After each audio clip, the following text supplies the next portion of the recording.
بولا تمہیں جھوٹ نہیں بولنا چاہیے تھا. کسی اور نے ملامت کی یا نہیں کی؟ تمہارے اندر کوئی شے ہے جو ملامت کر رہی. دیکھو تم نے فلاں شخص کا دل توڑ دیا، یہ اچھا کام نہیں کیا. یہ ہے لوامہ جس کی قسم کھائی گئی، لا اقسم بیوم القیامت ولا اقسم بالنفس اللوامہ. یہ نفس لوامہ ہر انسان میں ہے، اور جیسے ہمارے ظاہری وجود کے تقاضے ہیں، بھوک لگتی ہے، پیاس لگتی ہے، اسے کپڑے کی ضرورت ہے موسمی اثرات سے بچاؤ کے لیے، یہ جو مانوی شخصیت ہماری اندر ہے یہ بھی کچھ ڈیمانڈ کرتی ہے. اور انسان اپنے آپ کو مطمئن کرتا ہے، ریشنلائز کرتا ہے. ٹھیک ہے یہ تو خرابیاں ہیں، لیکن میں نے یہ کام بھی تو آخر کیے ہیں نا. یہ انسان کی ایک لازمی ضرورت ہے، اپنے ضمیر کو مطمئن کرنا. اب دیکھیے ہمارے ہاں کے مختلف طبقات میں مختلف تصورات ہیں نیکی کے جو رائج ہیں.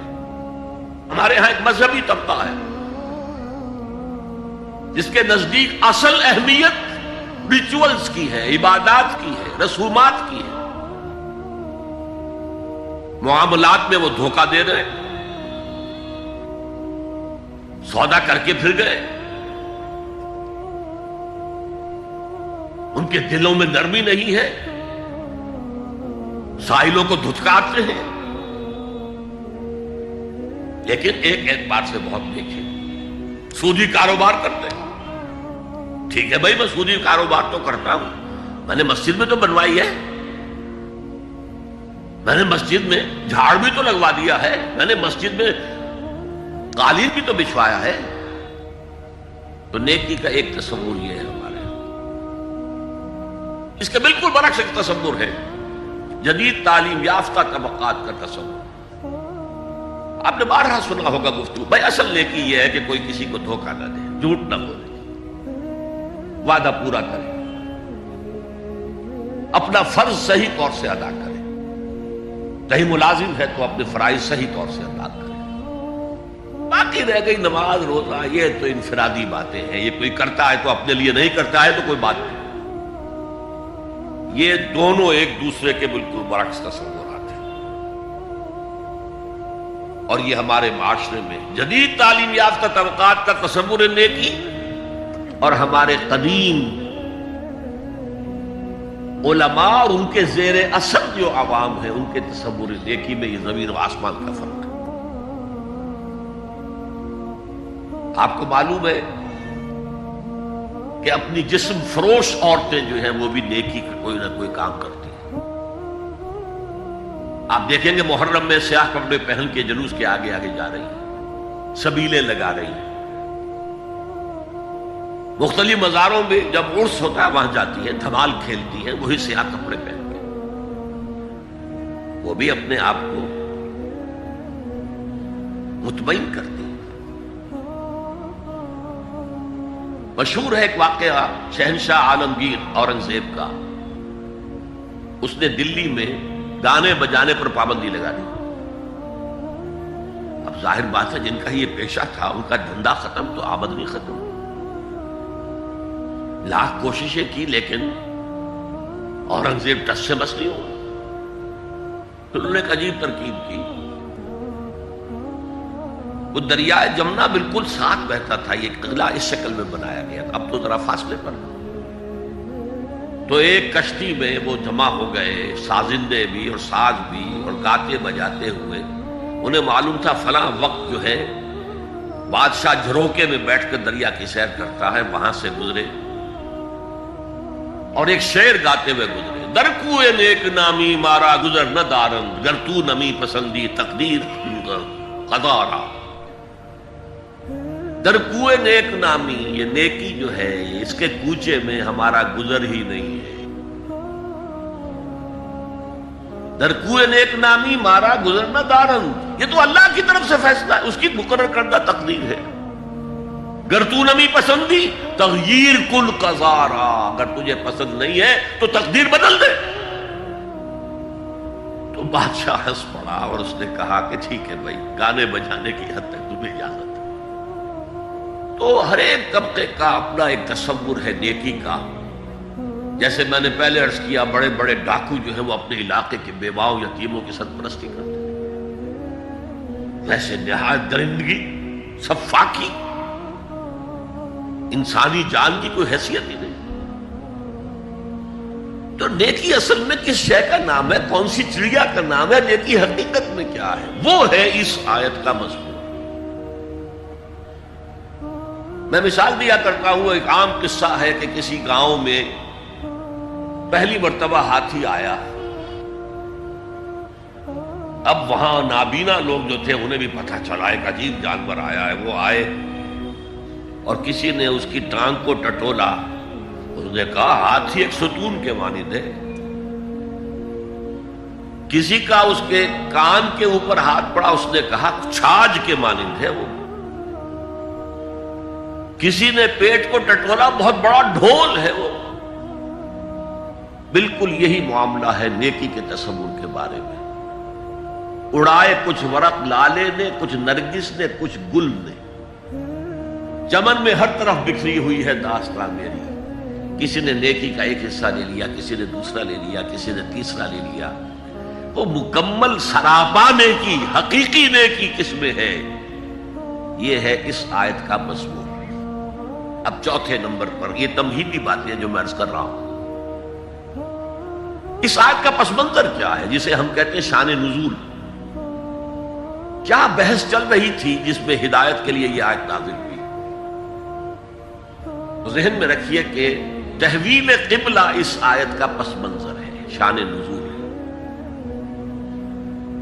آپ کو معلوم ہے مکے میں جب تک حضور رہے، آپ جب نماز پڑھتے تھے تو آپ جنوبی جانب کھڑے ہوتے تھے، یعنی رکن یمانی اور وہ کونا کہ جس میں حجر اسود نصب ہے، ان دونوں کے درمیان کھڑے ہوئے کعبے کی طرف رخ کیا. تو اسی رخ پر بیت المقدس بھی ہے. اسے کہتے ہیں استقبال قبلتین، دونوں قبلوں کا بیک وقت استقبال ہو گیا، رخ ہو گیا دونوں طرف، خانہ کعبہ کے بھی اور بیت المقدس کے بھی. مدینے میں آ کر تو یہ ناممکن ہے. اب اگر کعبے کی طرف رخ کرو گے تو بیت المقدس کی طرف پشت ہو جائے گی، وہ شمال میں ہے، یہ جنوب میں ہے. اگر بیت المقدس کی طرف رخ کرو گے تو کعبے کی طرف پیٹھ ہوگی. لیکن آپ کو معلوم ہے کہ حضور نے 16 یا 17 مہینے مدینے آنے کے بعد بیت المقدس کی طرف رخ کر کے نماز پڑھی. اب ایک شکل تو یہ ہے کہ یہ حضور کا ذاتی اجتہاد ہو اور اس کو اللہ نے تسلیم کر لیا ہو کہ ٹھیک ہے، یہ بھی ممکن ہے. اسے تقریر کہتے ہیں اصطلاح میں. حدیث کس چیز کا نام ہے؟ حضور کا قول یا فعل یا تقریر. پہلی دونوں چیزیں تو آپ جانتے، قول اور فعل. یہ تقریر کیا ہے؟ حضور کے سامنے کوئی کام کیا گیا اور حضور نے نہیں روکا، تو امپلائڈ ہے اس کے اندر کہ یہ کام حرام نہیں ہے، حضور کے سامنے ہوا ہے، آپ نے روکا نہیں. تو اگر یہ ذاتی اجتہاد تھا تو تقریر ہو گئی اس کی اللہ کی طرف سے. لیکن زیادہ غالب پہلو یہ ہے کہ یہ اللہ کے حکم سے حضور نے کیا، اور یہ حکم وحی خفی کے ذریعے سے آیا، اس لیے کہ قرآن مجید میں اس کا ذکر نہیں ہے کہ اللہ نے حکم دیا ہو کہ اے محمد صلی اللہ علیہ وسلم اب آپ اور آپ کے ساتھی بیت المقدس کی طرف رخ کر کے نماز پڑھے. یہ نہیں ہے. تو یہ وحی خفی، وحی جلی، وحی خفی، دو قسم کی وحیاں حضور کو ہوتی تھی. نبی کے لیے تو وحی خفی بھی وحی جلی کے حق اسی کے حکم میں ہے، لیکن عام آدمی کا کوئی ولی اللہ بڑے سے بڑا ہو، اس کی بھی اس کا کشف، اس کا الہام حجت نہیں ہے دین میں.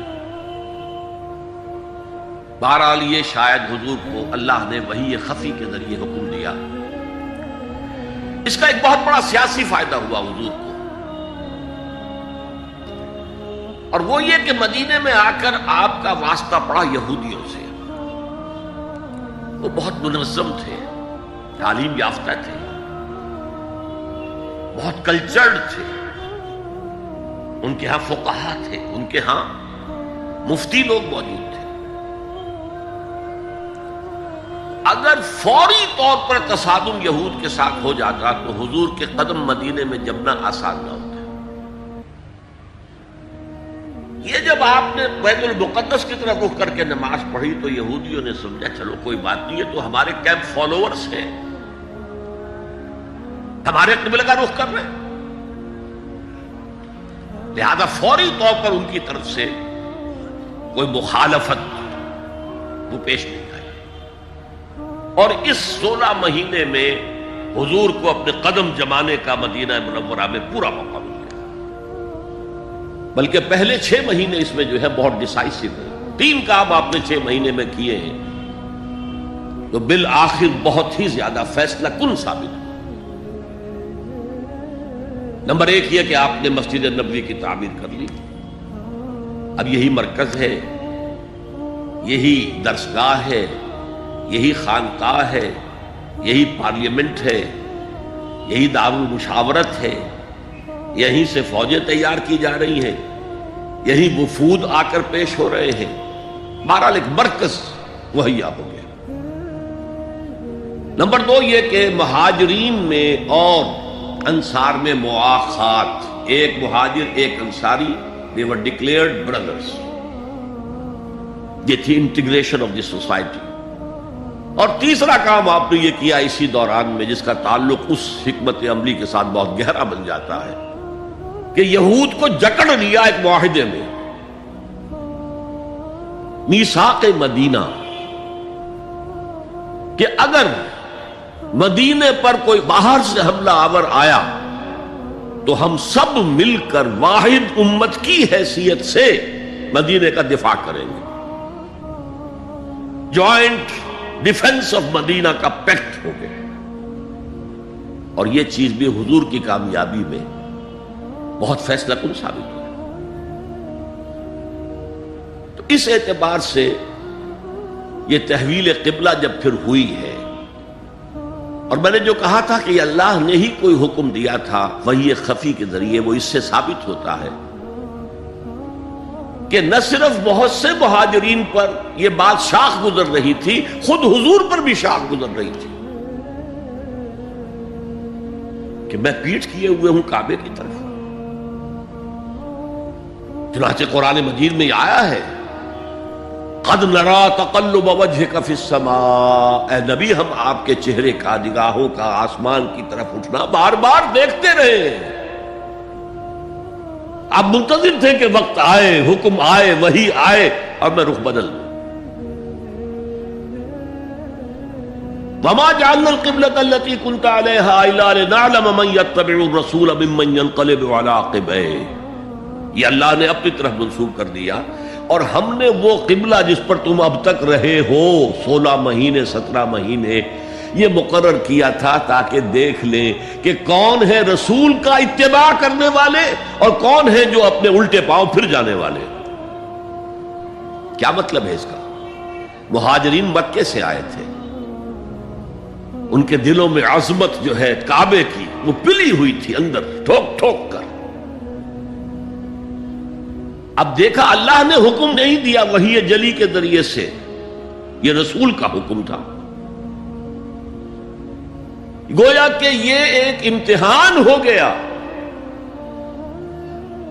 کہ کہیں تمہاری حمیت جاہلی،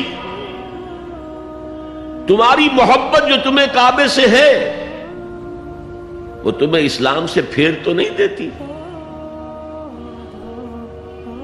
آیا تم رسول کے حکم کو مقدم رکھتے ہو اور اپنی کسی سابقہ حمیت، جسے حمیت جاہلی ہم کہہ دیں گے، اس کو مقدم رکھتے ہو.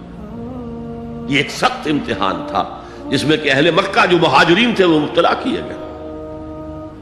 اور خاص طور پر یہ بات کہ رسول کا حکم ماننے کی تاکید، چاہے ابھی قرآن میں کوئی آیت نہیں آئی ہے لیکن حقیقی مومن کے لیے رسول کا فرمانا بھی ایسے ہی ہے جیسے کہ اللہ کا فرمانا.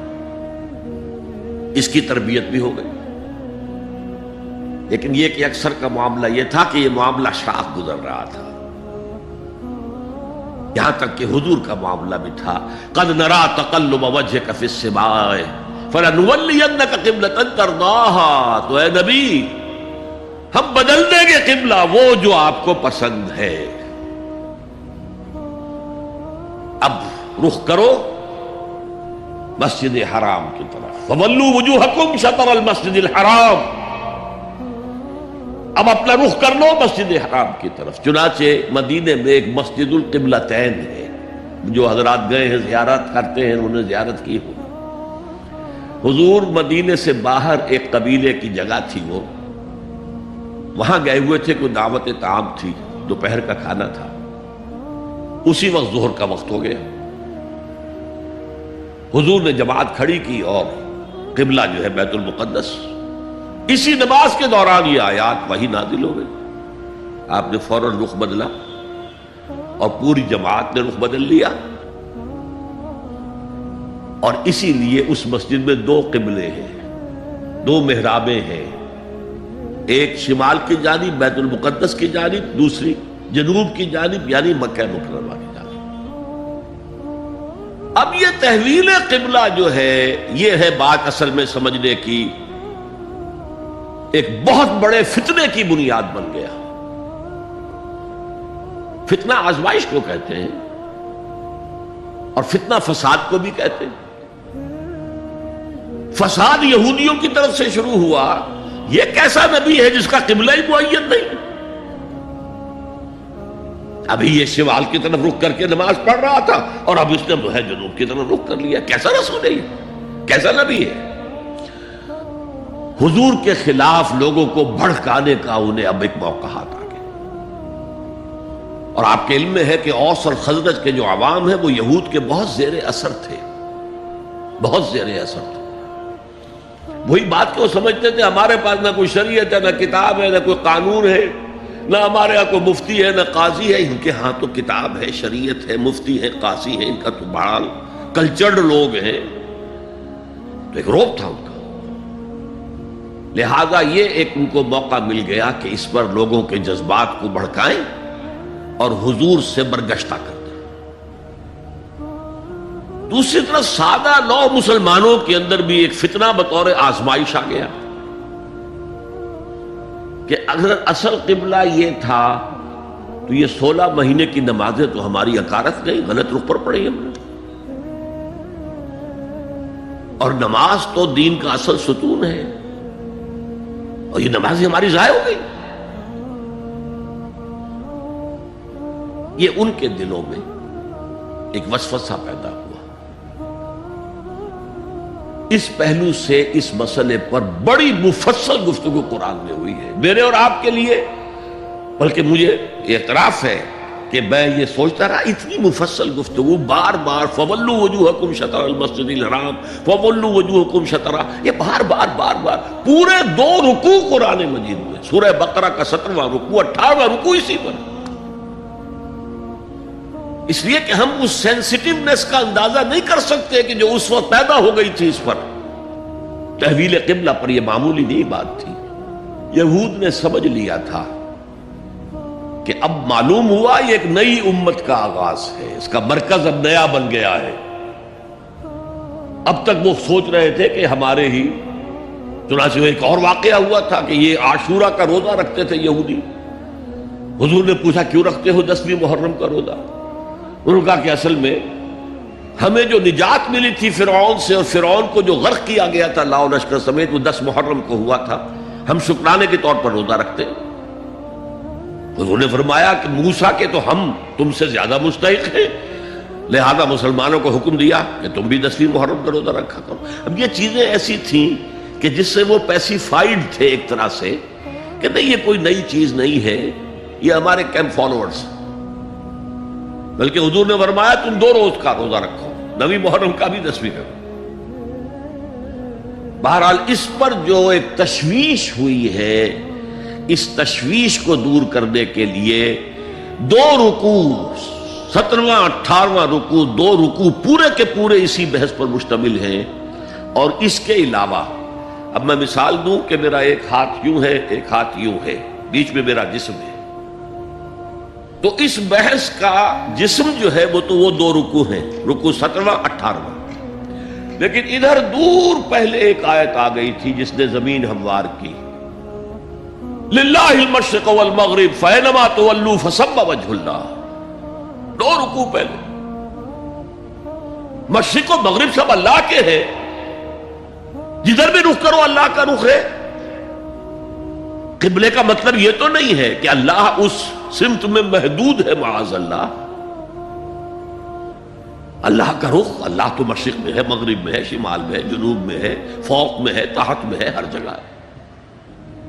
للہ المشرق والمغرب فینما تولوا فثم وجہ اللہ.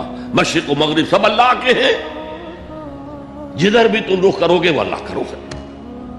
یہ ایک تمہید ہو گئی تھی. اس کے بعد ویسے وہاں جا کر عجیب سا محسوس ہوتا ہے کہ یہاں تو کوئی سیاق و سباق تو تھا نہیں. یہ آیت کس حوالے سے آئی ہے؟ اصل میں اس بحث کے لیے تمہید وہاں سے شروع کر کے بات چھوڑ دی گئی، اور پھر دو رکوع آگے جو ہے وہ یہ آیت آ گئی کہ اگر ابھی کوئی ریزیڈول ایفیکٹ باقی ہے تو اب ان سے کہا جا رہا ہے سخن شناس نئی دل برا خطائی جاست. لوگوں تم بات نہیں سمجھتے، سخن شناس نہیں ہو اے میرے محبوب. دل برا، سخن شناس نئی دل برا خطائی جا. خطا یہاں ہے، تم جسے اصل نیکی سمجھ بیٹھے ہو، ریچول، ظاہری شکل، وہ اصل نیکی نہیں ہے، وہ کل نیکی نہیں ہے. نیکی تو اصل میں ایک روح ہے جو پورے وجود میں سرایت کرتی ہے، ایک بالکل مختلف انسان وجود میں لاتی ہے، ایک پورا مختلف کردار وجود میں لاتی ہے. نیکی تو حقیقت میں وہ ہے. جیسے کہ ہمیں معلوم ہے نماز کا ایک ظاہر ہے، فقہ اس سے بحث کرے گی، لیکن اصل نماز آپ کو اللہ کی حضوری کا شرف حاصل ہوا؟ کچھ حضور قلب میسر آیا؟ کوئی خشوع و خضوع ہوا؟ کوئی اللہ کے ساتھ مخاطبت اور مکالمے کی صورت پیدا ہوئی؟ کیا تم نے جب سجدہ کیا تو محسوس کیا کہ تم نے اپنے رب کے قدموں پر اپنا سر رکھ دیا ہے؟ اگر یہ نہیں ہے تو ٹھیک ہے، فقہی نماز ادا ہو گئی، اصل نماز تو ادا نہیں ہوئی. نماز کی روح تو تم نے نہیں پائی. تو ہر شے کا ایک ظاہر ہے اور ایک اس کی روح ہے، باطنی روح. ہم اپنی مجبوری سے ظاہری ہی بات کو دیکھ سکتے ہیں، روح تو ہماری نگاہوں کے سامنے ہے نہیں، جس کا نتیجہ یہ نکلتا ہے کہ صرف ظاہر ہی ظاہر رہ جاتا ہے، روح کی طرف توجہ ہی نہیں ہوتی. اور یہی سب سے بڑا الزام، سب سے بڑی تنقید حضرت مسیح کی تھی یہودیوں پر. تم مچھر چھانتے ہو اور سموچے اونٹ نکل جاتے ہو. ظاہری معاملات میں، فقہی معاملات میں بحثیں ہو رہی ہیں، مفصل بحثیں ہو رہی ہیں، اور کفر کے فتوے لگ رہے ہیں. تم نے اگر یہ کر دیا تو یہ ہو گیا، اور سموچے اونٹ نکل رہے ہو. حرام کاموں میں تم ملوث ہو، سود تم لے رہے ہو. یہ ہے کہ تمہارا معاملہ سارا کا سارا دین کی ظاہر سے رہ گیا. اور یہ جو فرمایا ہے کہ تمہاری مثال ان قبروں کی سی ہے جن کے اوپر تو سفیدی کر رکھی ہے لیکن اندر گلی سڑی ہڈیوں کے سوا کچھ نہیں. روح دین سے تم ناآشنا ہو چکے ہو، محبت خداوندی تم میں نہیں ہے، لیکن ظاہر پرستی ہے، مظاہر پرستی ہے، ریچولزم ہے. تمہارا دین یہ بن کر رہ گیا. آج ہمارے ہاں بھی صورتحال مختلف نہیں ہے. میں عرض کر چکا ہوں، سب سے بڑا طبقہ ہمارے ہاں ظاہر بات ہے کہ جو ہمارے علماء کے زیر اثر ہے، اور وہ فقہاء ہیں. اور فقیہ کا کام ہی ہے کہ وہ ظاہر سے بحث کرے، باطن سے تو بحث نہیں کر سکتا. لہذا ریچولز ہی ریچولز رہ گئے ہیں، حقیقی روح ہر شے کی ختم ہو چکی ہے. رہ گئی رسم اذاں روح بلالی نہ رہی، اور فلسفہ رہ گیا تلقین غزالی نہ رہی. نماز و روزہ و قربانی و حج یہ سب باقی ہے، تو باقی نہیں.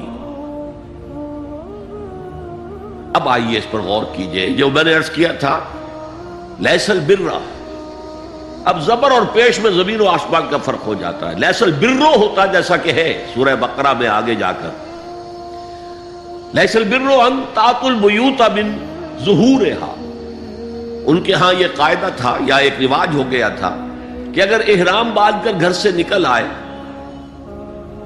اور اب کسی ضرورت سے گھر جانا پڑا، دروازے سے نہیں داخل ہو گئے، ایک دفعہ احرام باندھ کے نکل آئے، اب کیسے جائیں واپس؟ تو گھر کے پچھواڑے سے دیوار پھلانگ کے جاتے تھے. تو وہاں کہا یہ کوئی نیکی نہیں ہے. لیس البر ہوتا تو اس کا مطلب ہوتا سرے سے کوئی نیکی نہیں ہے، یہ تو ہمارا من گھڑت ایک خیال ہے. لیس البر یہ خبر ہے جسے مقدم کیا گیا ہے،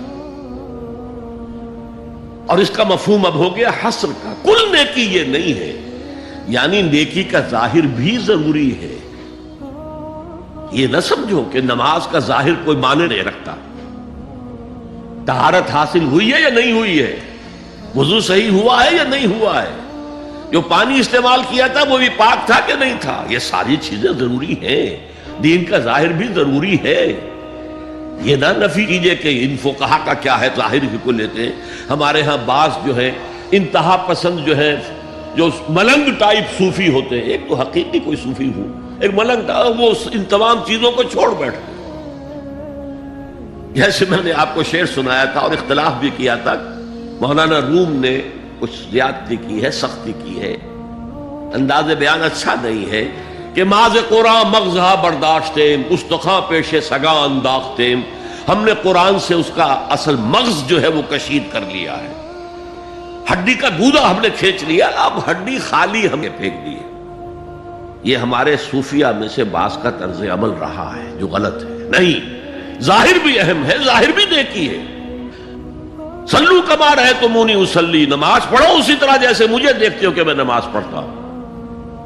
ظاہر بھی کنفرم کرنا چاہیے اس کے ساتھ، لیکن اصل شے نماز میں توجہ ہے، انابت ہے، خشوع ہے، خضوع ہے، حضور قلب ہے.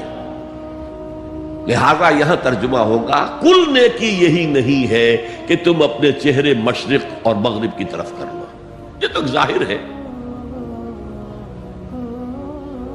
اور اس میں مجھے غالب کا شعر یاد آ رہا ہے، قبلے کو اہل نظر قبلہ نما کہتے ہیں، ہے پرے سرحد ادراک سے اپنا مسجود. جسے ہم سجدہ کر رہے ہیں وہ تو ہمارے ادراک اور شعور اور وہم اور خیال اور تصور اور تخیل سے وراء الورا وراء الورا وراء الورا ہے. پرے سرحد ادراک سے اپنا مسجود. قبلے کو اہل نظر قبلہ نما کہتے ہیں، یہ کعبہ تو قبلہ نما ہے. بہرحال اب اس کی نفی کرتے ہوئے، جزوی نفی، کلی نفی نہیں ہے. لیس البر، کل نیکی یہ نہیں ہے کہ تم اپنے چہرے مشرق اور مغرب کی طرف کر لو. ولکن البر، بلکہ نیکی اس کی ہے. یہاں پر بھی اب لفظ محذوف ہے، ولکن البر بر من آمن باللہ والیوم الآخر. نیکی تو حقیقت میں اس کی ہے. اس میں آگے بڑھنے سے پہلے مجھے یاد آیا کہ میں بر کے مفہوم پر بھی کچھ گفتگو کر لوں. بر کسے کہتے ہیں؟ بہت عمدہ باتیں جو ہے پہلے کہی ہیں. بر اور بر یہ دونوں مادہ تو ایک ہی ہے، بحر و بر. جب تک انسان سمندر میں رہتا ہے، آج کا تو خیر تصور نہ کیجئے، پہاڑوں جیسے جو ہے پہاڑ سمندر میں چل رہے ہوتے، عام حالات میں کوئی اس کے ادھر ادھر جو ہے کوئی ہچکولے محسوس نہیں ہوتے. لیکن پرانے زمانے کے سمندر کا تصور کیجئے تو ہر وقت وہ ہے آدمی غیر مطمئن ہوتا تھا، اسی وقت کچھ ہو سکتا ہے، ہچکولا آ رہا ہے، ادھر سے آ رہا ہے، ادھر سے آ رہا ہے. تو دل میں ایک خوف سا رہتا تھا، ایک بے چینی سی رہتی تھی، عدم تحفظ کا ایک احساس رہتا تھا. بر پر، خشکی پر آتے ہی اطمینان ہو گئے. تو یہ اصل میں انسان کے باطنی اطمینان کے لیے جو ابھی آپ نے فرمایا کہ نیکی وہ ہے کہ جس کو کر کے تمہیں خوشی حاصل ہو. اور فتویٰ اپنے دل سے لے لیا کرو، ما حاک فی صدرک. جو کچھ تمہارے سینے کے اندر جو کچھ جس سے خدبد ہو جائے، جس سے بے چینی ہو جائے، وہ اسم ہے، وہ گناہ ہے۔ الاسم ما حاک فی صدرک وکرہت ان یطلع علیہ، اور گناہ وہ ہے کہ جس کے بارے میں تمہیں یہ پسند نہ ہو کہ لوگوں کو اس کی اطلاع ہو، وہ گناہ ہے۔ اس میں بھی مجھے جیسے انگریزی کی ایک نظم کا سٹینزا جو ہے یاد آیا تھا،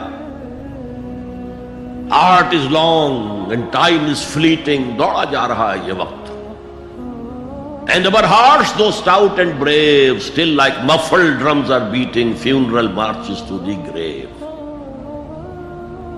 اپنے دل کی ہر بیٹ کے ساتھ ہم اپنی قبر سے قریب سے قریب تر ہوتے جا رہے ہیں۔ اسی طرح کی ایک نظم ہے، بڑی پیاری نظم ہے، charities that soothe and heal and bless are scattered over the feet of men like flowers۔ وہ بھلائیاں، وہ نیکیاں، وہ خدمت خلق، charities which soothe and bless and heals، دل کے اوپر مرہم سا رکھا جاتا ہے نیک کام کر کے، دل کو خوشی ہوتی ہے نیک کام کر کے۔ Charities that soothe and heal and bless are scattered over the feet of men like flowers۔ یہ تو ان پھولوں کے مانند ہے جو انسان کے قدموں میں پڑے ہوئے ہیں، جس کو چاہے اٹھا لے، جو چاہے اٹھا لے۔ No mystery is here, no special boon for the high and not for the low۔ The smoke ascends as high from the hearth of a humble cottage as from that of a haughty palace۔ دھواں اٹھتا ہے تو ایک کٹیا میں جو چورا جل رہا ہے اس سے بھی اٹھے گا تو جائے گا اوپر، اور محل کا کوئی بہت بڑا کچن ہے تو اس سے بھی اٹھے گا تو اوپر جائے گا۔ لہذا یہ غریب اور امیر کا فرق نہیں ہے، ہر شخص اس نیکی میں سے حصہ لے سکتا ہے۔ تمہارے پاس ایک روٹی تھی، تم نے آدھی دے دی کسی مانگنے والے کو، تمہارا حصہ ہو گیا، بہت بڑا حصہ ہو گیا۔ اور کسی بڑے امیر آدمی نے 150 جو ہے مسکین کو کھانا کھلا دیا، وہ اس کے قریب بھی نہیں آ سکے گا اجر و ثواب کے اعتبار سے اس شخص کے کہ جس کے پاس ایک ہی روٹی تھی اور اس نے آدھی دے۔ تو بر جو ہے حقیقت میں لیس البر ان تولوا وجوہکم قبل المشرق والمغرب ولکن البر من آمن باللہ والیوم الآخر والملائکۃ والکتاب والنبیین۔ میں بھی ایک زمانے میں اس پر کچھ متردد سا ہوتا تھا، کچھ سوچتا تھا، یہ نیکی کا تعلق تو ہم عمل سے سمجھتے ہیں، یہاں ایمان کی بحث کی کیا ضرورت ہے؟ ایمان تو ایک باطنی حقیقت ہے، نیکی جو ہے وہ ایک ظاہری خارجی حقیقت ہے۔ لیکن پھر سمجھ میں آیا کہ اصل نیکی وہ نیت ہے جس کے ساتھ وہ کام کیا جا رہا ہے۔ اگر خیرات بانٹی جا رہی ہے، جھگیوں میں جا کر میلے کچیلے بچوں کو گود میں لے کر اپنی سفید اشکروں کو بھی خراب کیا جا رہا ہے، اور معلوم ہے کہ یہ اس لیے کر رہا ہے کہ آئندہ الیکشن میں کھڑا ہونا ہے، تو کوئی ہے جو کہے گا کہ یہ نیکی ہو رہی ہے؟ کام تو بظاہر بڑی نیکی کا کام ہے۔ نیکی کے لیے شرط اول اللہ پر ایمان ہے، اس کی موٹیویشن لو آف گاڈ، اس کے سوا اگر کوئی اور موٹیو ہے، اگر دنیا میں شہرت چاہیے، اگر اس نیکی کے ذریعے سے بھی مال کمانے کا معاملہ ہے، دھندا ہے، نیکی کے پردے میں دھندا ہو رہا ہے، وہ نیکی نہیں ہے، چاہے ظاہری اعتبار سے وہ بہت بڑی نیکی ہو۔ تو سب سے پہلا مسئلہ نیت کا ہے، نیت کا ہے، نیت کا ہے۔ کس ارادے کے تحت یہ نیکی کی جا رہی ہے، کیا مقصود ہے، کیا مطلوب ہے؟ چنانچہ نوٹ کیجئے، اکثر محدثین نے اپنے جو مجموعے مرتب کیے احادیث کے، ان میں پہلی آیت کون سی، پہلی حدیث کون سی لاتے ہیں؟ حضرت عمر رضی اللہ تعالیٰ عنہ سے روایت ہے، انما الاعمال بالنیات، نیکیوں کا، نیک اعمال کا دار و مدار نیتوں پر ہے. وانما لکل امرئ ما نوى، ہر شخص کو وہی کچھ ملے گا جس کی اس نے نیت کی ہوگی. فمن كانت ہجرته الى اللہ ورسولہ فہجرته الى اللہ ورسولہ، جو کوئی ہجرت کر رہا ہے، مکے میں گھر بار چھوڑ کر جا رہا ہے، اپنے وطن کو ترک کر کے جا رہا ہے مدینے کی طرف، صرف اللہ اور رسول کے لیے، اس کی ہجرت اللہ اور اس کے رسول کے لیے. ومن كانت ہجرته للدنیا يصيبها، اور اگر اس شخص کی ہجرت دنیا کے لیے ہے کہ اس کو حاصل کر لے. مثلا میں دیتا ہوں مثال، ایک مسلمان تھا، اس کا کوئی کاروبار تھا، اس کے خریدار مسلمان ہی تھے، وہ جا رہے ہیں، اب کیا کرے گا؟ مشرکوں نے سو تو اس کا سامان نہیں لینا، اب وہ بھی چلے جا رہے ہیں. یہ اللہ کو معلوم ہے کہ اس کے ہجرت کا اصل سبب کیا ہے، ہم نہیں طے کر سکتے. لیکن اللہ کے ہاں جو کھاتا کھلا ہوا ہے، اس کی یہ ہجرت جو ہے اللہ اور اس کے رسول کے لیے شمار نہیں ہوگی. وَمَنْ كَانَتْ هِجْرَتُهُ لِدُنْيَا يُصِيبَهَا أَوْ امْرَأَةٍ يَنكِحُهَا، یا کسی عورت کے لیے ہو کہ اس سے نکاح کرے. کسی خاتون سے وہ شادی کا خواہش مند تھا، وہ خاتون ہجرت کر کے مدینے چلی گئی، اب یہ بھی باندھے کچے دھاگے سے بندھے ہوئے چلے جا رہے ہیں، تو یہ تو در حقیقت اس عورت کے کھاتے میں ہجرت جائے گی، اللہ اور اس کے رسول کے ہجرت میں نہیں. تو اصل شے یہ ہے، نیکی کا وہ کام جس کا ظاہر بھی نیکی کا ہو اور باطن بھی ہو، کہ موٹیویشن صرف اللہ کی رضا ہو، اللہ کی محبت اور اللہ کی رضا کا حصول. یہ ہے پازیٹو موٹیو. ایک نیگیٹو سائیڈ بھی ہے. سب لوگ ذہنی اعتبار سے اتنے بلند نہیں ہوتے کہ اللہ کی محبت وہی اصل محرک بن جائے. یہی وجہ ہے کہ حضور نے اس کو صلی اللہ علیہ وسلم کمال ایمان سے تعبیر کیا ہے. من احب للہ وابغض للہ وعطى للہ ومنع للہ فقد استکمل الایمان. جس نے کسی سے محبت کی تو اللہ کے لیے کی، کسی سے نفرت اور بغض رکھا تو اللہ کے لیے رکھا، کہ اللہ کو اس سے نفرت کرنا پسند ہے، اور کسی کو کچھ دیا تو اللہ کو خوش کرنے کے لیے دیا، اور کسی سے کچھ چیز روکی تو صرف اس لیے کہ اللہ کو اس کا روکنا پسند ہے. تو اس شخص نے اپنے ایمان کی تکمیل کر لی. اگر اس کا موٹیو خالص ہو گیا ہے اللہ کی محبت اور اللہ کی رضا کا حصول، تو اصل میں نیکی ہے. ورنہ چاہے بظاہر کتنی ہی بڑی نیکی نظر آئے، وہ نیکی نہیں. لیکن جو لوگ اس حد تک نہ پہنچ پائے ہوں، استکمال ایمان تک، تکمیل ایمان تک، تو ان کے لیے ایک اور موٹیو بھی ہے، والیوم الآخر، قیامت کا دن، جزا و سزا کا یقین، اللہ کا خوف، آخرت کے محاسبے کا خوف. خوف بھی ایک بہت بڑا موٹیو ہے، بہت بڑی موٹیویٹنگ فورس ہے. اب میں یوں کہوں گا کہ اگر کسی عمل کا محرک ہے صرف اللہ کی محبت، اس کی رضا کا حصول اور آخرت کی نجات، تو وہ نیکی ہے. اگر یہ نہیں ہے، کوئی وطن پرست ہے، وطن کی محبت کی وجہ سے کوئی نیک کام کر رہا ہے، اس کا وہ کام وطن پرستی کے کھاتے میں جائے گا، خدا پرستی کے کھاتے میں نہیں جائے گا. کوئی قوم پرست ہے، اپنے قوم کی محبت میں کچھ کر رہا ہے، تو اس کا وہ نیک کام قوم پرستی کے کھاتے میں جمع ہوگا، خدا کی پرستش کے لیے نہیں. یہ ہے موٹیو کا فرق، اور یہ ہے موٹیو کی اہمیت، اور اس کا تعلق ہے ایمان باللہ اور ایمان بالآخرہ سے. ایک حدیث میں حضور نے فرمایا کہ قیامت کے دن سب سے پہلے 3 اشخاص کا معاملہ پیش ہوگا. ایک وہ تھا کہ جو اللہ کی راہ میں جنگ کرتا ہوا مارا گیا تھا، دنیا میں شہید سمجھا جا رہا تھا۔ ایک وہ تھا جسے اللہ نے علم بہت دیا تھا اور اس نے علم کو پھیلایا، خوب پھیلایا۔ اور ایک وہ جس کے پاس جس کو اللہ نے بہت دولت دی تھی اور اس نے دولت جو ہے نیکی کے کاموں میں، بھلائی کے کاموں میں، غرباء، یتامیٰ، مساکین کے لیے خرچ کیا۔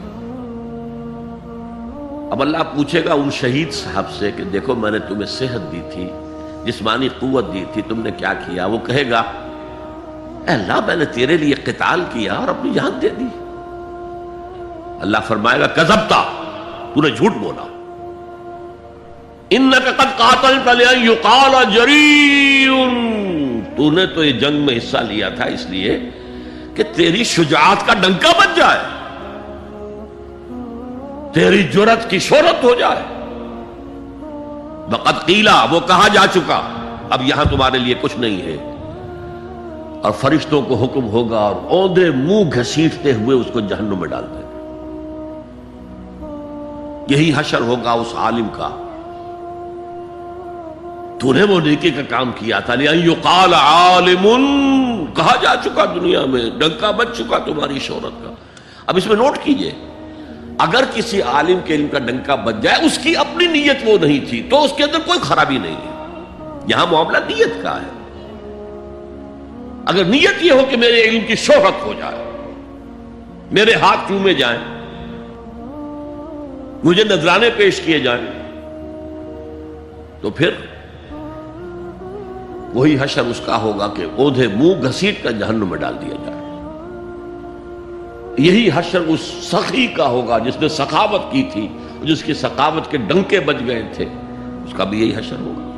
تو انما الاعمال بالنیات، اور یہاں نیکی کی بحث میں سب سے پہلے ولکن البر بر من آمن باللہ والیوم الآخر۔ اب جو والملائکۃ والکتاب والنبیین، ان تینوں کو جمع کر لیجئے، اس سے مراد ہے نبوت اور رسالت۔ ملائکہ وحی کا ذریعہ ہے جو انبیاء تک لے کر آتے رہے، اس وحی کا جو ریکارڈ مرتب ہوا وہ کتابیں ہیں، اور جن پر وہ وحی آئی وہ نبی ہیں۔ ان تینوں کو جمع کر لیجئے، رسالت، ایمان باللہ، ایمان بالآخرہ، اور ایمان بالرسالت۔ اب اس کا تعلق کیا ہے نیکی کے ساتھ؟ یہ ذرا گہری بات ہے۔ دیکھیے نیکی کا جذبہ بھی، جو انسان کے پیشنز ہوتے ہیں وہ اندھے بہرے ہوتے ہیں۔ پیشنز، جذبات، نیکی بھی ایک جذبہ ہے۔ کبھی یہ جذبہ حد اعتدال سے تجاوز کر کے بدی بنا دیتا ہے، جیسے رہبانیت، ترک دنیا، شادی نہیں کروں گا، گھر گھرستی کا بکھیڑا مول نہیں لوں گا، بس اللہ سے لو لگاؤں گا۔ ظاہر بات ہے جس نے بھی فیصلہ کیا نیکی کے جذبے کے تحت کیا نا، لیکن اس کا جو نتیجہ نکلا اکثر و بیشتر پھر حرام کاری ہوئی۔ آپ عیسائیت کی جو ہے ہسٹری آف کرسچین موناسٹسزم، اس کا مطالعہ کیجئے، انہوں نے خود لکھا ہے کہ بظاہر راہب خانے ہیں، راہب اور راہبائیں رہتی ہیں، اور ان کے تہخانوں میں حرامی بچوں کے قبرستان ہو جاتے تھے۔ یہ نیکی کے جذبے نے بدی کو جنم دیا ہے۔ حضور کے ساتھ ایسا ہوا، 3 اشخاص آئے، انہوں نے حضور کی ازواج مطہرات سے معلوم کیا آپ رات کو کتنا وقت نماز میں لگاتے ہیں، آپ مہینے میں کتنے نفلی روزے رکھتے ہیں۔ اب جو کچھ انہیں بتایا گیا، حضور کی زندگی کھلی کتاب تھی، بتا دیا گیا اتنا عرصہ جو ہے آپ رات کو تہجد پڑھتے ہیں، بتا دیا گیا مہینے میں اتنے روزے رکھتے ہیں۔ انہوں نے اسے کم سمجھا، فتقالوها، قلیل سمجھا کہ یہ تو زیادہ نہیں ہے، ہمارا تو خیال تھا کہ آپ ساری رات ہی کھڑے رہتے ہو۔ لیکن اپنے دل کو مطمئن کرنے کے لیے کہ حضور کی کہیں توہین بھی نہ ہو جائے. کہا جی انہیں تو ضرورت نہیں ہے، وہ تو معصوم ہی ہے، ان کی خطائیں اول تو ہوتی نہیں، اگر کوئی ہے بھی تو اللہ نے کہہ دیا قد غفر اللہ لک ذنبک ما تقدم منہا وما تاخر، اللہ نے تو معاف کر دی اگلے پچھلے سارے گناہ، میرے لیے یہ کافی نہیں ہے. ایک نے کہا میں پوری رات عبادت کروں گا، اپنی کمر بستر سے نہیں لگاؤں. دوسرے نے کہا کہ میں ہمیشہ ہر روز روزہ رکھوں گا، کبھی افطار نہیں کروں گا. تیسرے نے کہا میں کوئی شادی بیاہ نہیں کروں گا، یہ کھکیڑ میں نہیں پڑھوں گا میں. حضور کو خبر ہو گئی، آپ نے طلب فرمایا اور غصے کے انداز میں وہ الفاظ کہے کہ جو حضور سے بالکل متوقع نہیں. واللہ انی لاتقاکم واخشاکم، خدا کی قسم میں تم سب سے زیادہ متقی ہوں اور سب سے زیادہ اللہ سے ڈرنے والا ہوں. لیکن میرا طریق یہ ہے کہ میں رات کو سوتا بھی ہوں اور نماز بھی پڑھتا ہوں، میں روزہ رکھتا بھی ہوں، ناغہ بھی کرتا ہوں، میں نے شادیاں کی ہیں، متعدد ازواج میرے گھروں میں ہیں. فمن رغب عن سنتی فلیس منی، جو بھی میری سنت سے ہٹا وہ مجھ میں سے نہیں ہے، میرا امتی نہیں ہے. تو نیکی کا جذبہ بھی حد اعتدال سے تجاوز کر کے بدی کو جنم دے سکتا ہے. ایک صحابی نوجوان صحابہ میں سے عبداللہ ابن عمرو ابن العاص، عجیب یہ بات ہے کہ باپ جو ہے بہت بڑا سیاستدان، بہت بڑا جری سپہ سالار، بہت بڑا حکمران، حضرت عمرو بن العاص بیٹا نہایت زاہد و عابد، مرتاس، زاہد مرتاس، ساری رات کھڑے ہیں، بستر سے کمر ہی نہیں لگائی، ہر روز روزے سے ہیں. یہ خبر دی گئی حضور کو تو آپ نے طلب فرمایا یا عبداللہ اولم اخبر انک تقوم اللیل وتصوم النہار، اے عبداللہ مجھے یہ خبر نہیں دی گئی ہے، یعنی یہ بات جو ہے صحیح ہے کہ نہیں کہ تم ساری رات عبادت کرتے ہو، ہر روز روزہ رکھتے ہو؟ کیا کہہ سکتے تھے؟ بلا یا رسول اللہ، حضور ایسا تو ہے. فرمایا لا تفعل، ہرگز ایسا مت کرو. فإن لزوجك عليك حقا وإن لزورك عليك حقا بل إن لنفسك عليك حقا، تمہارے نفس کے بھی تم پر حقوق ہیں، تمہاری بیوی کے بھی تم پر حقوق ہیں. ان کی زوجہ سے کسی نے پوچھا تھا تم ہمیشہ میلی کچیلی رہتی ہو، کبھی ہم نے تمہیں کسی اچھے لباس میں کس کوئی جسے سنگھار کہہ دیتے کہ یہ میں نے دیکھا؟ تو انہوں نے کہا کہ مجھے کیا غرض ہے، تمہارے بھائی کو تو مجھ سے کوئی غرض ہے ہی نہیں، میں کس کے لیے بناؤ سنگھار کروں؟ یہ بھی الفاظ آتے ہیں. فرمایا ہرگز مت کرو. میں تو کرتا ہوں، میں روزے بھی رکھتا ہوں لیکن نہیں بھی رکھتا، میں نماز پڑھتا ہوں لیکن سوتا بھی ہوں، میری بیویاں ہیں متعدد، تو میری سنت اگر تم نے چھوڑ دی تو تمہارا مجھ سے کوئی تعلق نہیں ہوگا. اس کا مطلب کیا ہوا؟ تو سم اپ، نیکی کا ایک ماڈل بھی سامنے رہنا چاہیے جس میں توازن ہو، اعتدال. انبیاء وہ توازن پیش کرتے ہیں اپنے کردار اور شخصیت کے ذریعے سے. وہ جو فرمایا گیا لقد کان لکم فی رسول اللہ اسوۃ حسنہ، تمہارے لیے اللہ کے رسول کی شخصیت میں ایک اچھا نمونہ ہے. یہ نمونہ معتدل ہے، متوازن ہے. حضرت عائشہ فرماتی ہیں حضور ہمارے مابین تشریف فرما ہوتے تھے، پیار اور محبت کی باتیں بھی ہوتی تھیں. حضور ہمارے ہاں کے جو ذرا زیادہ دیندار، جنہیں زیادہ مسالہ لگ جاتا ہے، وہ کرخت مزاج کے گھروں میں بھی معلوم ہوا داخل کیا ہوا قیامت آ گئی ہے، تو اس طرح کا نہیں تھا معاملہ. اپنی بیویوں کی دل جوئی، ان سے محبت اور پیار کی باتیں. لیکن حضرت عائشہ فرماتی ہے کہ ہمارے درمیان بیٹھے ہوتے تھے اور پیار و محبت کی گفتگو ہو رہی ہوتی تھی، اذان کی آواز آتے ہی ایسے ہی اٹھ کر چل دیتے تھے جیسے ہمیں جانتے بھی نہیں کہ ہم کون ہیں. یہ توازن پیدا کرو، ترک دنیا نہیں، دنیا میں رہو اور پھر وہ کردار پیش کرو جو محمد نے پیش کیا صلی اللہ علیہ وسلم اور آپ کے صحابہ نے پیش کیا. دنیا میں رہتے ہوئے ترک دنیا اس معنی میں دنیا مقصود نہ بن جائے، مطلوب نہ بن جائے. لا مقصود الا اللہ، لا مطلوب الا اللہ، لا محبوب الا اللہ. تو یہ ہے اس نیکی کی بحث میں ایمان بالرسالت کا معاملہ. اب آگے چلتے ہیں. وَآتَى الْمَالَ عَلَىٰ حُبِّهِ، اور دیتا ہے وہ اپنا مال، یا دیا اس نے اپنا مال اس مال کی محبت کے باوجود، علی الرغم. جن حضرات نے ترجمہ کیا ہے کہ اللہ کی محبت کی وجہ سے ہی اللہ کی محبت میں وہ مال دیتے ہیں، یہ غلط ہے. جو بحث ہو چکی ہے، موٹیویشن تو ان کی درست ہو گئی، ایمان باللہ، ایمان بالآخرہ سے. اب آگے اس کے تکرار کی ضرورت نہیں ہے. اور عربی میں کسی کی محبت میں کوئی شے آئے تو فی یا لام آئے گا. علی آتا ہے مخالفت کے لیے، علی الرغم. مال محبوب ہے، کس کو نہیں ہے؟ زین للناس حب الشہوات من النساء والبنین والقناطر المقنطرۃ من الذهب والفضة والخیل المسومۃ والانعام والحرث. انسان کی سرشت کو اللہ سے زیادہ جاننے والا کون ہے؟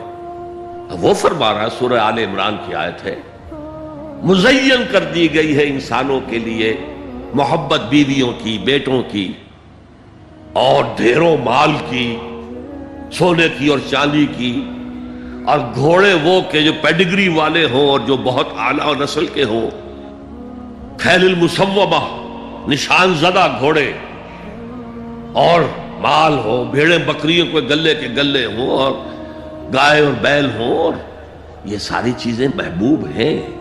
اس محبت کے خلاف عمل کرتے ہوئے مال خرچ کرنا تبھی تو مجاہدہ ہے.